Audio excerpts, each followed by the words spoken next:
Steve Jewin, MMA Mania. This is Colin. How's it going? I have Sabah ready for you when you're ready. No problem, Colin. I'm ready right now. All right, Steve, you're on with Sabah. Sabah Homasi, this is Steve Jewin from MMA Mania. Pleasure to talk to you today. How are you doing right now? I'm good, man. Good.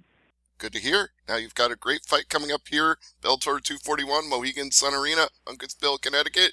You're facing the reputed striker Paul Semtex Daley, but you should be reputed in your own right because your last fight ended in just 17 seconds. Everybody likes to say they visualize, they see it before it happens, but did you really think it would be that fast? No, I didn't think it would be that fast, but I told myself that kid wasn't making it out of the first round. So mission accomplished.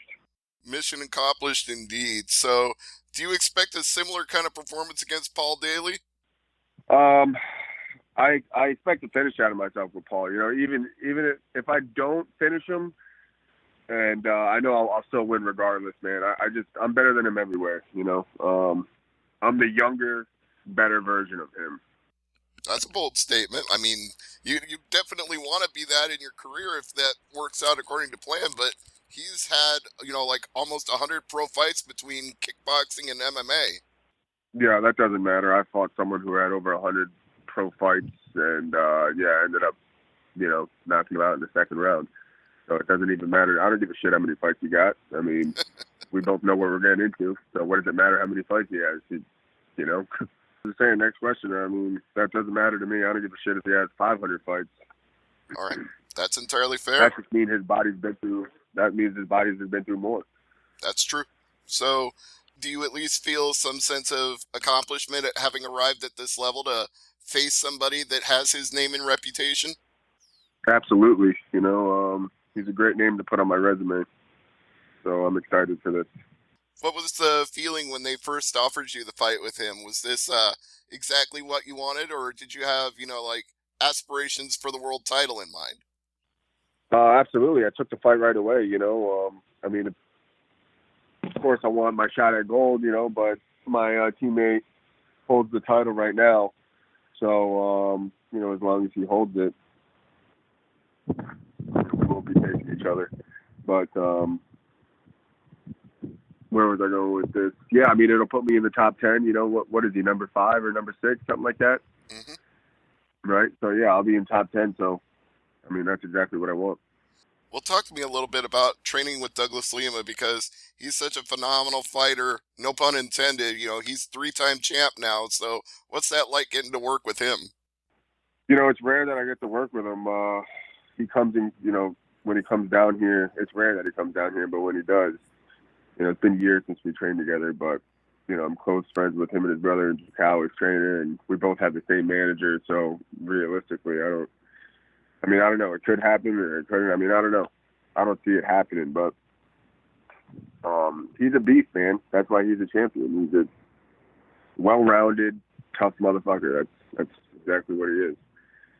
That's why he's a 3-time champion. I agree. But it sounds to me like, from what you said earlier, you don't think Paul Daley is a well-rounded motherfucker. He's tough, but maybe not as versatile in all areas. No, he's not. He's obviously a lot of his wins come by knockout, power in his hands, but so do I. So, this is mixed martial arts. So if you got holes in your game, you'll be exposed, and that's that. You've had quite a long time off since the Bellator 225 fight with Micah Terrell, so are there any holes in your game that you've shored up between now and then? I work on everything. There's nothing that I don't work on. I work on my wrestling, I work on my striking, I work on my grappling. I cover everything. So I cover everything to be as well-rounded as I can be and prepare myself for anything that comes my way.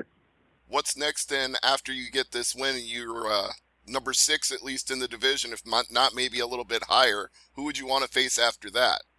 I'll leave that in Bellator's hands. I'm not the type of person to turn down fights, so whatever comes my way. Or maybe I'll have a name. Maybe I'll have a name to call out after the fight. I don't know. I'll think about it from here until then. But, first things first, I'm just focusing on Paul right now. Absolutely. That's the way to be. So if you can, take me back a little bit to your time in Ultimate Fighter and now being in Bellator. Is this the progression that you thought you'd have? Um, what in what way? What do you mean?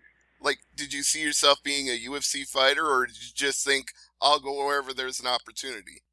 I mean, yeah, wherever the opportunity is, I'm going to go. And obviously, Bellator's a great organization, and to be honest, they're taking care of me better than the UFC. So I'm glad to be back with them, and it's a great company. So I'm just looking forward to the future.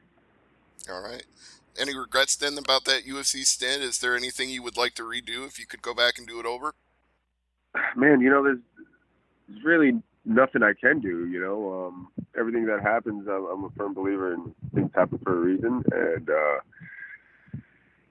it is what it is. One door closes, another one opens. So I'm not. I wouldn't say I have regrets. I mean, I made some mistakes, but obviously you work on fixing those mistakes, and that's exactly what I'm doing. So. Hmm.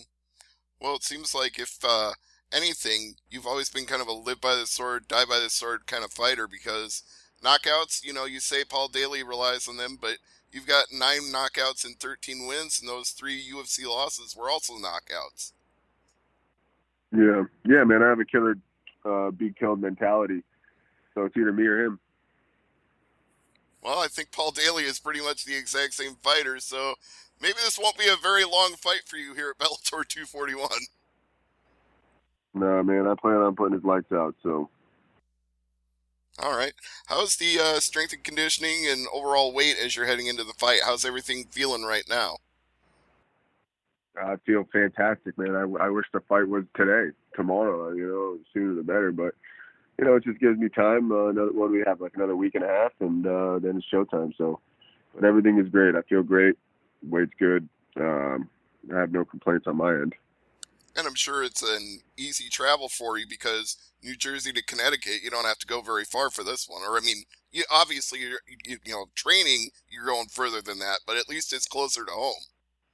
I was born in New Jersey. I live in South Florida, and I've been down here for a long time.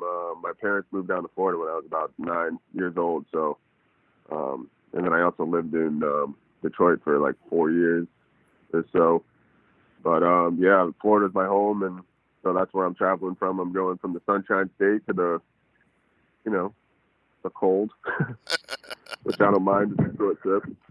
Right. So it's fun, man. I'm just looking forward to it. I'm excited. Yeah, everybody's looking forward to this fight too. I mean, your last performance has gotten people really amped up, and I'm sure a lot of people have been coming at you on social media and at the gym and everywhere else saying, "Man, do that again," because we know you've got it. Yeah, of course. Everyone says that, and if you could have a day in the office like that every time, it's fantastic. But I'm not going to be. I'm just going to go in there and be myself. I'm not going to look for anything. I'm just going to be myself, and it'll come. Is that your favorite knockout of all time, or do you have any others that you relish and think that was a great day at the office? Yeah, that was a great day in the office. I had a head kick knockout, which was just beautiful. It was nice, set up perfectly. It's really hard. You've seen that one, and then the last one. I mean, of course, the last one was 17 seconds, but the head kick knockout that I have, it was just set up beautifully, and it was nice. And you had a previous stint in Bellator too, where you also got a very nice guillotine choke finish too. So I'm sure that was a good day at the office as well. Yeah, of course. Is there any When party things go that as planned, it's always a good day. right? Is there any party that relishes that more when you're known for the knockouts and you get a sweet submission like that? Well, a lot of people don't know. They haven't seen much of my game, and I have grappling, I have wrestling, and I have striking. So I could really take it wherever I want to take it. Absolutely, and that if anything is Paul Daley's kryptonite, that'll definitely be it because you get him on the ground, he's going to be in trouble. Oh, for sure. But like I said, just gonna go in there and do my thing. Oh, I believe that. I'm looking forward to seeing you do your thing here at Bellator 241. So are the fans. So is everybody listening right now. But before I let you go, Saba, I want to get some plugs. Any sponsors you want to thank? Anybody you want to shout out? Please go ahead. The floor is yours. All right. So with Perfect Sports, Maestros Classic. Shit, so much. I should have made the list. Big Boy Auto Marine.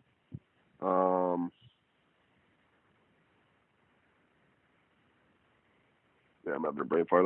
We'll leave it at that. I can't really think right now. I'm all over the place. But yeah, we'll leave it at that. American top team, Dan Lambert, of course, all my coaches and teammates. So, Absolutely. Yes, big up to check that American. out. Yep, big up to American Top Team, and thank you for the time, Sabah. I really appreciate it. All those other sponsors will be on your banner in the cage at Bellator 241 at the Mohegan Sun. So go out there and have a great fight with Paul Daley. Thank you so much for the time today. Of course, man. Thank you. And thank you, Colin, as well. Thanks, Steve.